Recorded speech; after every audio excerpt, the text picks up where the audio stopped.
In this recap video, we will be looking at Laila de Lima, malaya na. Anggara, kapalit ni Sara, minimum wage hike sa NCR, at marami pang iba. Kumusta for me? This is for Joseph Noble James and with the recap weekly edition number 52. We've done so cover since last week, so skip to the times as provided if it piques your interest. Okay, put down for the places selected to submit. Here are some Peach News commentary for your convenience. Laila de Lima, malaya na. Nabsuelto si dating senador at political prisoner na si Attorney Laila de Lima sa kanyang ikatlo at huling kaso kaugnay ng ilegal na droga na ipinataw sa kanya sa ilalim ng Administrasyong Duterte. Bakit ang liwanag? So ang tanong nyo siguro, anong nararamdaman Yes, ko? ma'am. Ano po ang nararamdaman po ninyo una sa lahat after 7 years Oh sa yes, 7 years yes. of this legal battle? Napakalaki po ng ginhawa at saya. Ang nararamdaman ko ngayon, mas mapapanatag at makakatulog na po ako ng mas maluwag. You know, with the grant of our demurrer to evidence, which is tantamount to acquittal, that means I am now completely free and vindicated. It's very liberating. At alam nyo naman ito, I respected the rule of law, despite the pain and the injustice of it all. I confronted the charges head on, and I went through and endured the whole process. Maalalang almost exactly 1 year ago, nag-file ng motion for reconsideration si Laila de Lima para mabigyan ng bail upang makalaya sa kanyang temporaryang selda dahil, and I'll remind you again and again, never siya naging convicted, never siyang nakasuhan, never siyang napatunayang guilty sa mga kasong inihain sa kanya ng Administrasyong Duterte. Never siya naging convicted ng kahit anong kaso with regards to drugs, kahit na ilang taon siyang nakulong. She's what we would call as a person of, or at least as person deprived of liberty, or PDL, and she's one of the millions na kinasuhan nang hindi nakikita ang trial sa korte. We can also argue na along with thousands of PDLs, unconstitutional ang ganitong kabagal ng sistema ng hustisya as it directly violates the constitutional rights of the accused of a fair and speedy trial. Tandaan natin na almost 6 years or more than 6 years have passed since she was first, she became a PDL or person deprived of liberty. Nag-unang matagpo ang landas nila Duterte at de Lima sa Davao noong si Laila de Lima ay ang Commission on Human Rights Chairperson ng bansa from 2008 to 2010, appointed by then President at currently deposed Deputy Secretary and Senior Deputy Speaker Pampanga Representative Gloria Macapagal Arroyo. Although I think nung hindi siya nag-sign ng document denouncing or upholding the integrity of the Congress or the House of Representatives, tinanggal siya sa posisyon as the Deputy Speaker of the House. Sa kanyang short stint as the Human Rights Commissioner, imbestigahan niya ang mga high-profile cases tulad na lamang ng kaso laban kay retired General Jovito Palparan regarding extrajudicial abductions and killings of government critics back in I don't know when. Pati na rin ang pagprobe sa infamous high-profile case of the Maguindanao Massacre that killed 58 victims who were on their way to file the certificate of candidacy para sa isang kandidato. They sent women and 32 journalists because they said that the rival, ang Patuans, would be less likely to attack their convoy kasi nga sa Islam talagang, you don't violate women, apparently. At also, nagdala sila ng 32 journalists para meron sila extra layer of security para tigilan ang mga ampatuan sa pagpipigil sa kanila sa pag-file nila ng Certificate of Candidacy. The Maguindanao Massacre was dubbed by the Committee to Protect Journalists as the single deadliest event for journalists in history. And that includes Israel's bombing of Al Jazeera, or I don't know which building was that, pero binomba nila yung building ng Al Jazeera or no, I forgot what journalist organization yan, pero when they were covering, or when they are and still is covering the war in Israel between Hamas and the IDF of Netanyahu. And of course, the probe of the Davao Death Squad implicating then Mayor of Davao City at former President Rodrigo Duterte in, again, extrajudicial killings of suspects without due process, which stuck into how the Duterte administration has also been accused of in his 6-year term. Kumbaga, ginawa na lang color, play-by-color ba yun? Basta paint-by-color or something. Yung ginawa nila with the Davao Death Squad, allegedly, noong nasa Davao sila and scaled it up to the entire Philippines or the entire Philippine archipelago. Tumakbo at nanalo siyang senador matapos ang kanyang 5 taong pagsiserve as the Justice Secretary of the Philippines, which started the whole case against her. She won a seat in the Senate under Duterte's entire term kung saan siya'y kinulong back in 2017 for illegal drug charges noong prines niya ang famous or at least ang infamous drug on war at numerous extrajudicial killings sa time ni Duterte less than a year in his presidency bago siya alisin sa komite as a chair of the Senate Justice and Human Rights. So we can definitely see a pattern of a vengeful or let's say vengeful person of power using their influence to bend the law through the will most convenient. May incident pa nga sa Camp Crame na ginawa siyang hostage ng isang disgruntled inmate. I think it's a terrorist guy, pero Islao Daslamia or something. I forgot yung terrorist organization nung lalaki yon. Also, kapartido ni Duterte si Leila de Lima kasi nga dilawan din si Duterte up until 2016 nang nagkaroon siya ng switch up sa kanyang populist rhetoric, the presidential elections of 2016, where he lashed out against the establishment, quote-unquote, and the Liberal Party as a populist politician taking the status quo and corrupt politicians down. Kumbaga, he's kind of like the Trump of the Philippines, except meron siyang credibility and experience in administration and again, in terms of holding office. Maalala rin nating pinayagan ng Muntinlupa Regional Trial Court ang pagpiyansan ang dating senador at Commission on Human Rights Chair na si Leila de Lima matapos ang 6 na taong pagkakakulong with trumped-up charges and vengeance from the previous administration. Ang bill per person na nilagay nila ay around 300,000 but yun na nga, matapos ang 6 years, 8 months, and 21 days or 2,424 days, nakalaya siya on bail at umuwi sa kanyang probinsya. Sa wakas, makakalaya na po ako. For years, my whole being has been crying out for justice and freedom. For more than 6 long years, I've been praying so hard for this day to come.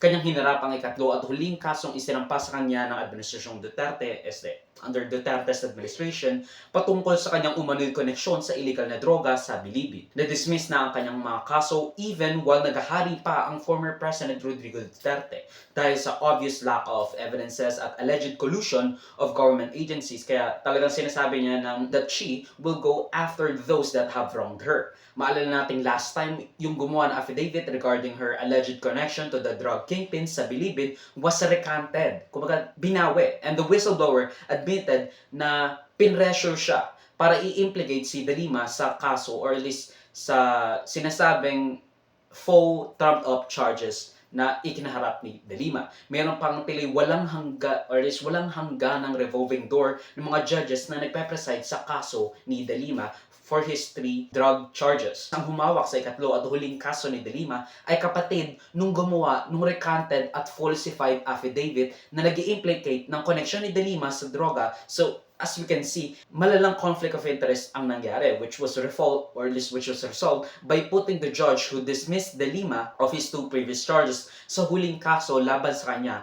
while the judge was supposed to preside over her case was recused. Kasi nga, again, kapatid siya nung gumawa nung falsified affidavit. Of course, the question is, bakit noon lang siya, or at least nung na-discover yung connection niya na blood relationship sa gumawa ng sinabing peke at pinwersa na affidavit ng isa sa mga star witnesses na nagsasabing may kinalaman si Leila de Lima sa transaksyon ng illegal na droga sa Bilibid. That's dodgy if I do not say so myself. Now, umangal naman ang prosecution dahil baka raw may bias tong judge na to kasi nga naabsuelto niya sa 2 kaso si Leila de Lima. Umangal naman ang prosecution dahil baka raw bias or at least biased ang judge na inabsuelto si de Lima ng 2 beses. At least magka-bias man siya or at least and may agam-agam na namimix niya yung innocence ni de Lima sa first and second drug charges sa huli on the trumped-up illegal drug charges. Kaya nirecuse niya na rin yung sarili niya para walang bahid ng collusion sa mga deep state liberal chauvinists. Kaya nirecuse niya rin ang sarili niya kahit na yung mga agam-agam ng prosecution ay unfounded in my humble opinion. Kasi nga again, if she's innocent in the first and second trumped-up charges na under Duterte, what is it to say na hindi rin siya guilty sa the third charge. Of course, meron dapat tayong separation ng mga drug charges kasi again, it's different cases altogether. Pero that's still a wild thing to ask the prosecution at yung judiciary na magpe-preside over her case. Ipinagdiwang ang pagpayag ng Korte sa Muntinlupa na magbayad ng piyansa upang pansamantalang makalaya ang dating mambabatas dahil isa si De Lima sa mga staunch opposition ng bansa laban sa administrasyong Duterte even before the issue of alleged extrajudicial killings and assassinations under the Duterte presidency and even before naging kapartido ni De Lima ang mga dilawan. Ipinagdiwang ang pagpayag ng Korte sa Muntinlupa na magbayad ng piyansa upang pansamantalang makalaya ang dating mambabatas dahil isa si De Lima sa mga staunch opposition of human rights violation in general and of course ng bansa laban sa administrasyong Duterte even before the issue of alleged extrajudicial killings noong administrasyong Duterte and assassinations under Duterte and even before naging kapartido ni De Lima ang mga dilawan and consequentially Duterte.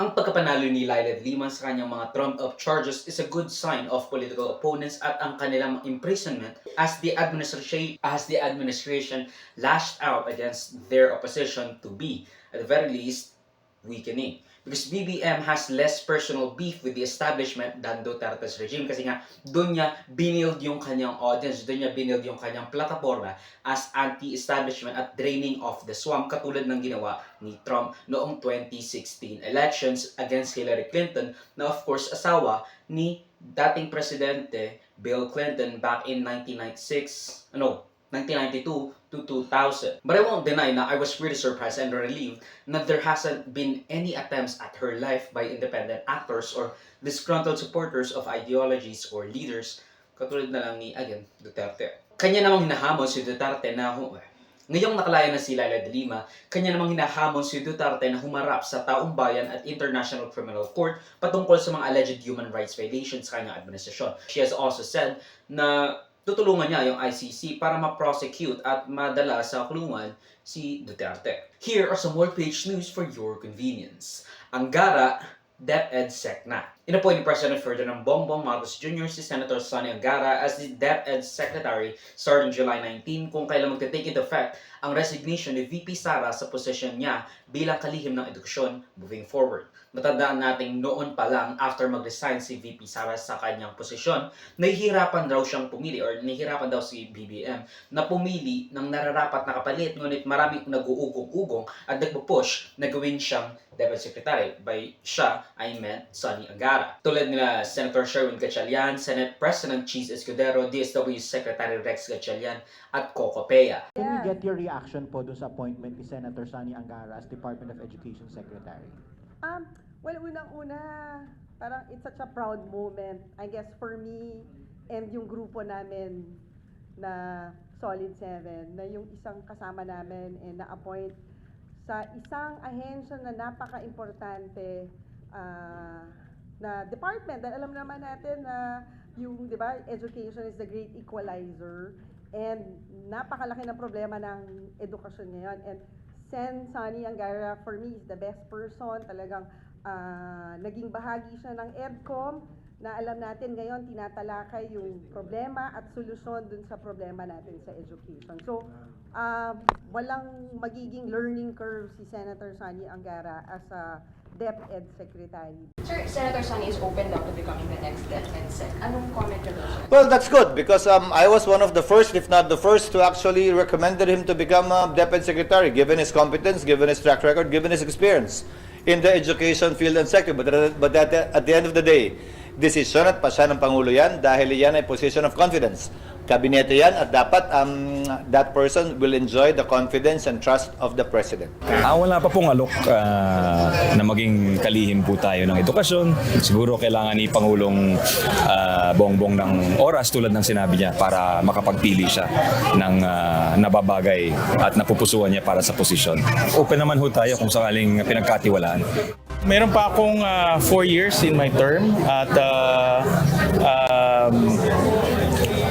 dapat ko tapusin yung mandato na ibinigay sa akin ng taong bayan. 16 million votes nakuha natin at ito yung mandato na binigay natin. So dapat lang at tama lang na tapusin yung mandato na ibinigay sa atin. Sinabi niya rin, pinaplano niyang ipagpatuloy ang nasimulan ng ating Vice Presidente Sara Duterte as a show of goodwill as he succeed her to the position vacated by the VP. Nag-post din ng mga credentials ni Senator Angara para to bolster his credibility as the next Deputy Secretary succeeding VP Sara Duterte sa PCCO or Presidential Communications Office. I forgot what it's called. Pero yun nga, with his undergrad in economics sa England, Bachelor of Law sa UP Diliman, and Masters of Law sa Harvard University. Many says na he's a significant improvement over the last secretary, but some still wish for someone with an experience sa education administration or an educator themselves. Bumelta naman si VP Sara Duterte sa mga taong nagsasabing dapat may experience sa education administration o teacher or educator ang dapat na iluklok sa posisyon ng DepEd secretaries. Pero sinasabi niya sa buong Southeast Asia, walang education or at least walang educator na minister o secretary ng Education Ministry o Department seemingly defending yung pagkakapoy niya and her tenure as the DepEd secretary. Because again, Last question na po. Ano po ba ating masasabi Sa po? call na the new secretary should be from the education system? Depende na yan kasi the position of secretary is a position of trust and confidence unang-una. Tsaka pangalawa, walang nakalagay na requirements para sa isang education secretary. In fact, dito sa Southeast Asia, kung makikita ninyo, hindi lahat ng mga education secretaries are from the education sector. yun lang yung qualifications na kailangan mo para patakbuhin yung DepEd. She wanted to be in the Department of National Defense or Department of Defense. Pero nilagay siya ni BBM sa Department of Education kasi nga she's a mother apparently. Mahirap ang trabaho ng Secretary of Education. Pero nag-agree naman siya at palagay ko kasama na diyan dahil she is a mother and she wants to make sure that her children are well trained and well educated, and that's the best motivation that we can hope for. Isa sa mga maaaring ikaharap niya bilang DepEd Secretary ang pagbaba ng learning competency ng ating mga mag-aaral, particularly with our scores sa PISA at UN na patuloy bumababa at kulela among 100 countries. Ang pagbalik ng DepEd sa kanilang dating school calendar at yung mga usual na suliranin tulad ng kakulangan ng classrooms, ventilation, katiwalaan, overcrowding, and maybe even brain drain, although more of a child problem kasi nga again, kapag natapos na sila or at least kapag naging professional na sila, tsaka lang sila umaalis ng bansa. But it can also be mitigated or be helped by DepEd dahil nga maraming mga bata ngayon ang ayaw na magstay sa bansa at kapag nakagraduate na, lilipat sa ibang bansa, hence the term brain drain kasi hindi natin nakukuha or hindi natin nare-recoup yung investment natin sa kanila when they were using our roads or using our social safety nets o kaya even if they are in private, the fact that we subsidize private institutions as well. Kumbaga, nag-invest tayo sa kanila na nag-invest. Tapos pupunta lang sila ng ibang bansa. Hindi natin magagamit yung kanilang education na provide natin. One thing rin na maaaring maging tricky is the fact na magiging bakante ang kanyang pwesto sa Senado after niya maging kalihim sa DepEd para sa kanyang lalalabing buwan sa Senado.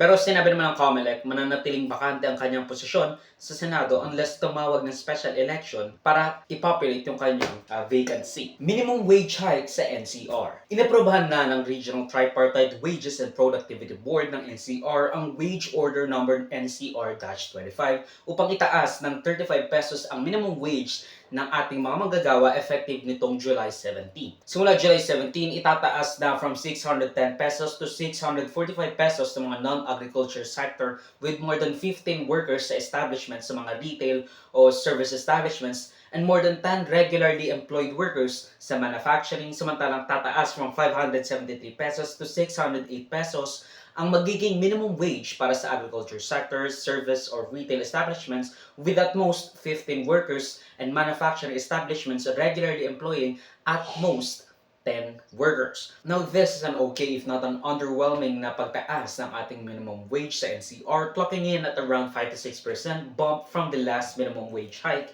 sa ating mga manggagawa against huling itinaas a full year before ito mag-take into effect. Samantalang at the same time period, nag-average of around 4.2% sa 11 months na yon, with the bottom 30% income household inflation rate higher kesa sa overall. So, the minimum wage workers are earning probably less than they did last year kahit na meron tayong 35 pesos na wage hike. I mean, sure, it's 5 to 6% hike or 5 to 6% hike from the previous minimum wage, pero ang inflation rate natin is around 4.2% in the previous 11 months average. Paano pa kaya yung mga bottom 30% income households na mas mababa or mas mataas yung inflation rate na kanilang nararanasan? If you think about it, hindi talaga sapat yung ganito kalaking inflation rate hikes because itong 610 to 645 pesos will barely be enough to get by and their wage is stagnating along with it. Now, this minimum wage hike translates to 13,400 to 14,200 a month before benefits, deductions, at yung mga hindi minimum wage income tax din. Hanggang ngayon, nakabinbin pa rin sa House of Representatives ang 100 to 150 pesos na minimum wage hike proposal. Inaprobahan na ito ng Senado these past few months/s because I forgot when. Pero yun na nga, barely livable minimum wage na nga, tapos barely above inflation rate pa, and most definitely bababa pa para sa mga bottom 30% income households. Tapos what was said to be a livable wage of 1,120 pesos a day per person or I don't know, per household. No, per person kasi they wouldn't be chirping around kung per person yun. Pero yun na nga, tagang kakarapot at hindi sapat sa livable minimum wage. Sinabi rin ni Calyodi de Guzman, a labor leader, dapat nang buwagin ang mga regional tripartite wage board dahil insulto ito sa mga manggagawa na nagko-propose ng 2, 3, 35 pesos minimum wage hike. Even this 100 minimum wage hike na nakabinbin sa House of Representatives will not be enough para makover yung livable minimum wage according to the government themselves of 1,120 pesos a day per person. Meralco, July 2024, dagdag singil. Nag-anunsyo ang Meralco ng dagdag singil para sa paparating na bill ngayong July 2024 na aabot sa 77 cents per kilowatt hour na dagdag singil. 154 pesos sa kumukonsumo ng 200 kilowatt hours, 231 sa kumukonsumo ng 300 kilowatt hours, 308 sa kumukonsumo ng 400 kilowatt hours, at bawas, dagdag na 385 pesos para sa kumukonsumo ng 500 kilowatt hours ng kuryente. Ang pagtaas ng mga singil sa kuryente ay dahil raw umano sa paglobo ng presyo sa spot market kung saan kumukuha ang Meralco na mahigit 30% ng kanilang fuel o panggatong para gumawa ng kuryente, not to mention yung segmented at ginawang spread out na paniningil ng Meralco sa mga susunod na buwan. Trillanes, kinasuhan si Duterte at Bongo. Naghain ng kaso si dating Senador Antonio Trillanes laban kay dating Presidente Rodrigo Duterte at Senate re-electionist Bongo patungkol sa di umano'y cases ng graft at plunder in relation sa infrastructure projects worth around 6 to 7 billion pesos. Ayon sa COA, nabigyan daw ang ama at half-brother ng 200 proyekto sa kumpanya nito ng DPWH from 2007 to 2018 worth around 6 to 7 billion pesos. So there's probably some collusions going on there. Labour Party also won in a landslide against the Conservatives and Nigel Farage's Reform UK Party. Keir Starmer has been elected as the Prime Minister after he won his seat and had a majority in the House of Commons sa UK. Nakipag-usap na rin si Keir Starmer sa hari ng England na si Charles III para bumuo ng gobyerno. At kinapag-repose ng News and Worthy Recap Weekly Edition for roughly the first week of July 2024. Mag-search na more topics and corrections to the balita si fulfill amin to present them in any way. Salamat sa panonood mga kapatid. For me, like, subscribe, and follow my links in socials to avoid Joseph to the link down below. Sa susunod bali, of course, paalam.